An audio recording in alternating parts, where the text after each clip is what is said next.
Hey everyone, Cleo here, and today we are revisiting a video I did in December. I'm not going to be checking it out together with you guys. I'm just going to be kind of updating you guys on where I am with that list, and I'm going to be updating the list itself because that was my priority fantasy TBR.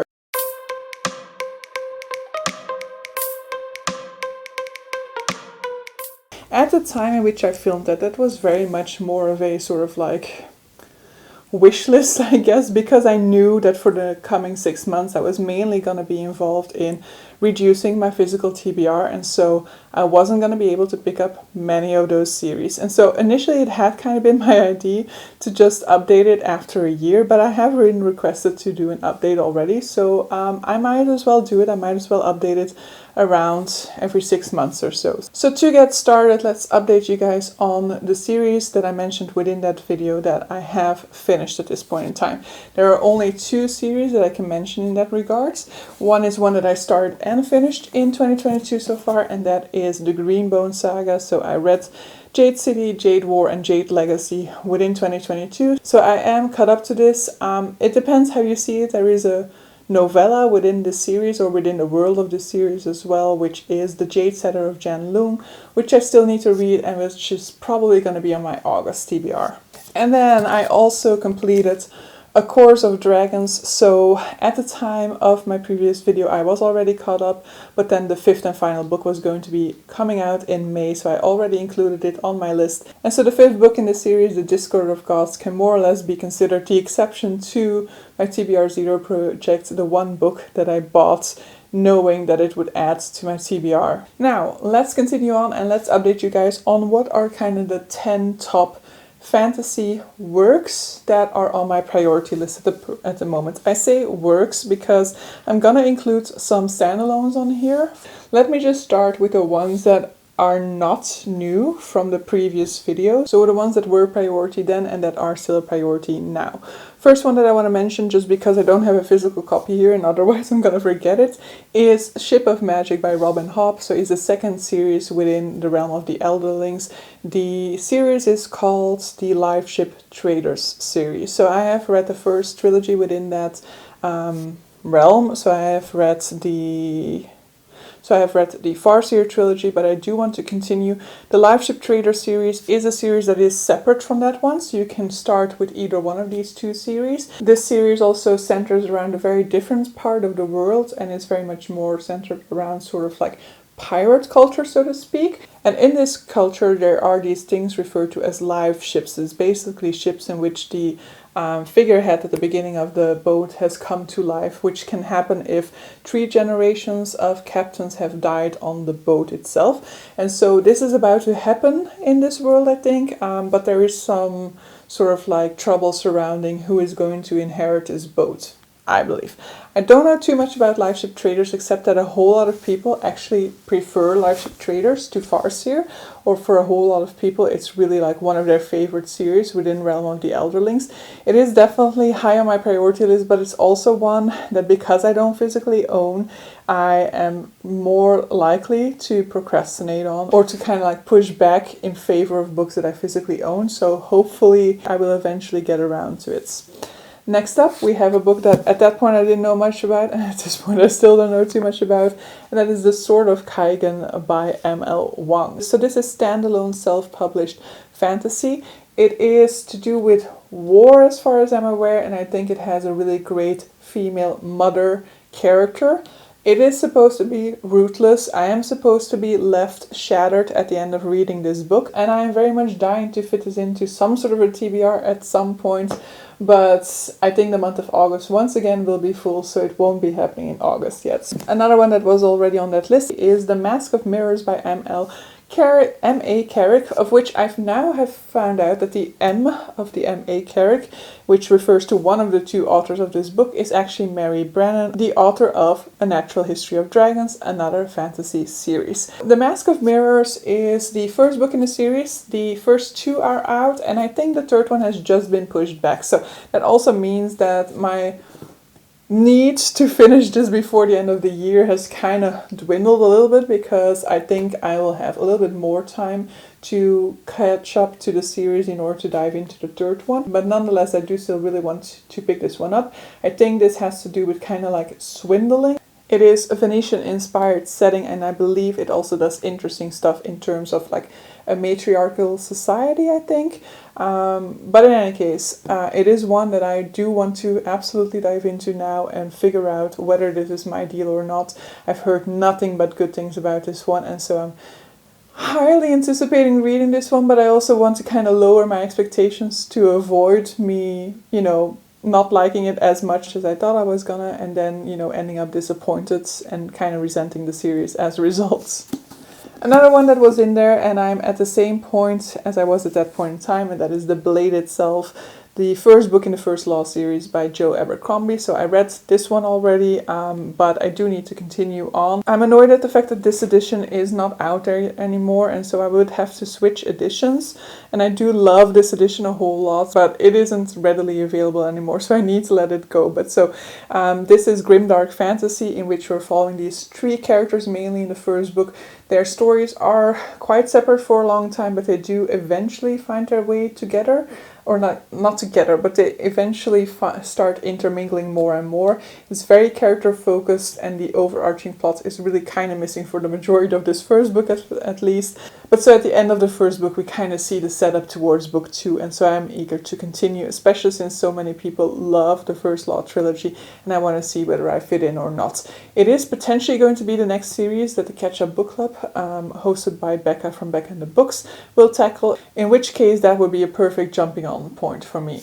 And then the final series that is, lingering on this list is the Poppy War trilogy by R.F. Kuang, of which I have made some progress in the meantime. So in the month of July, I finished the Dragon Republic, second book within the series, and next month in August, I will be finishing off this one by reading The Burning God. So this is historical Chinese fantasy in which we're following the story of Chinese history from the onset of the Second Sino-Japanese War up until, who knows. But so in this one we were following Rin, who is this girl who was orphaned during the first two Poppy Wars. She has been taken in by some relatives, however they do kind of treat her like the help, and so she does want to escape that circumstance, and so she really dedicates herself to studying for the state exams in the hopes of earning herself a spot in this exclusive military academy.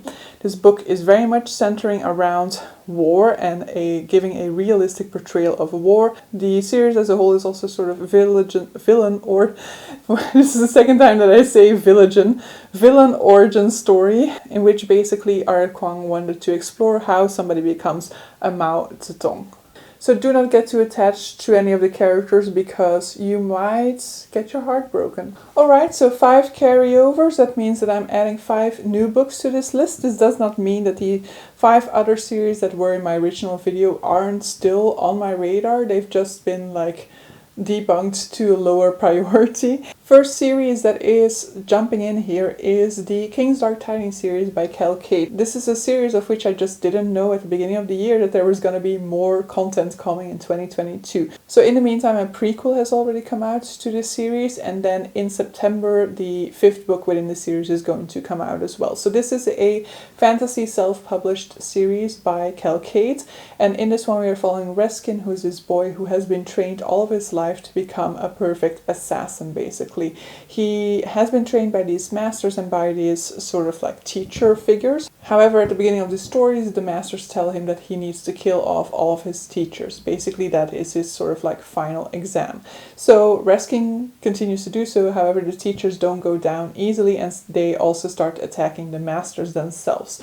The end result being that Reskin is left with just some final words of one of his dying masters that he doesn't really know for sure how to interpret, and one teacher still alive. So he sets out into this wide world that he doesn't really have much familiarity with. He has been trained on how to infiltrate places and things like that. However, when it comes to being himself, he does not know what that means. And so when he does not have a certain goal in mind, he finds it difficult to interact with people.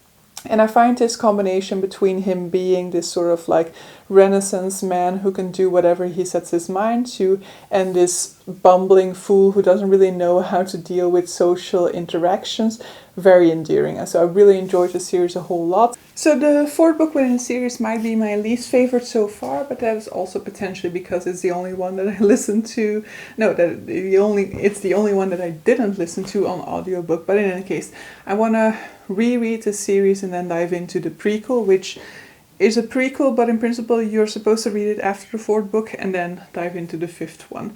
I will not do this before the fifth one is released because I just don't have the time for it, but I hope to still do it within the second half of the year. Next up we have Kaikei by Vaishnavi Patel. This is a standalone fantasy. It is a myth retelling.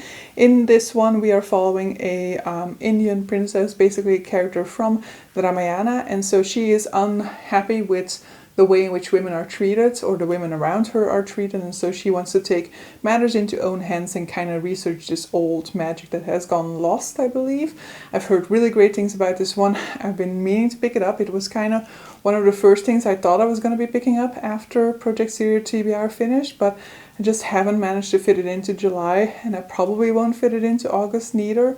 So I really want to read this one, but similarly, another book that I hoped to get around to in July, but it's not happening, and so I'm hoping to do it in August, is The Final Strife by Saga El Arifi. This is the only book on this list that is just a first book within a series. This is Arabian-inspired fantasy. I believe the magic system has to do with blood, or blood at least has an impact on your position within society. We are following three main characters. I don't know more about this one except for the fact that it has disability representation and trans representation, and that is the reason why it is absolutely super high on my radar. Getting down to the wire, a series that absolutely crept in there at the beginning of this year because I had to read the first book for Project Zero TBR, and then I was like super intrigued and want to continue, is The Shadow of What Was Lost by James Islington, first book within the Lycanius trilogy. So second book is already acquired. I'm hoping to put it on my August TBR, even though it is humongous. But so this is a story set in a more or less traditional fantasy world. However, I felt like the story never really felt like traditional fantasy itself. So in this world we have two types of magic. We have the aurors, I believe they are, and then whatever our regular magicians are called. And so we're following three characters at the beginning of this story, and they are at what we'll call some sort of a magic academy, and so they will soon have to do their sort of like final test to see if they graduate, more or less, and if they don't succeed they will have their magic stripped from them and will kind of become shadows. This entire world is very much a bound magic world because the aurors in the past have kind of fucked things up. They had more or less absolute power. They kind of seemed to know what was happening in the future. However, things started to go wrong with their powers, and when the aurors basically fell from grace, that's when regular humans and magicians together decided to impose restrictions on magic. And so magic is basically bound to this set of rules, and it's magically bound to those rules, so you cannot go against these rules. And as a result, magicians hold this sort of like weird position within society where they are feared by commoners, but they're also to some extent hunted. To some extent they can be bullied because the non-magical people know that the magicians cannot do anything against them, for example. However, a threat is arising, and one of our three protagonists might be the key to fighting this new shadow falling over the land. So I very much enjoyed this one, and before I start forgetting things, I need to continue. And then the final series that I'm going to be mentioning here is one that I don't know too much about. And I was actually hoping to read the first book within July because the third book is coming out in September, but I'm not going to be able to do that. And that is The Black Coast by Mike Brooks. So this is the first book in the God King Chronicles. All I really know about this one is that it features dragons. I think it's also great at its representation of different cultures, and I believe it's queer. In any case, I've heard really good things about the series from Saga from Voyage in Words. I think Katie from Brightness Katie also really loves this one, and so the third one is coming out in September, and so I want to, be there for the hype wagon around that time at least. I don't want this one to be a series that in a few years I'll be like, oh, I wish I had read that around the time in which these books were coming out. So I want to catch up right now. So I am still hoping to read this one relatively soon, but also I did not put it on my August TBR. So this is the update. These are the fantasy series that are highest on my radar at this point in time. I'm absolutely hoping to have made some progress on this list by the time December comes around. I'm hoping to do an update to this list in somewhere like December or January. As was the case last time, this is what is currently on my priority list. If I don't get around to all of these by December, then potentially some of these will have disappeared from that list and will have been replaced by other series that I've gotten more excited about in the meantime. But hopefully I'll get around to a lot more of them this time around than I did last time, because there's no more a Project Zero TBR standing in my way. But so yeah, let me know what series you are most eager to dive into right now, and hope you guys enjoyed this video, and see you guys for the next one. Bye!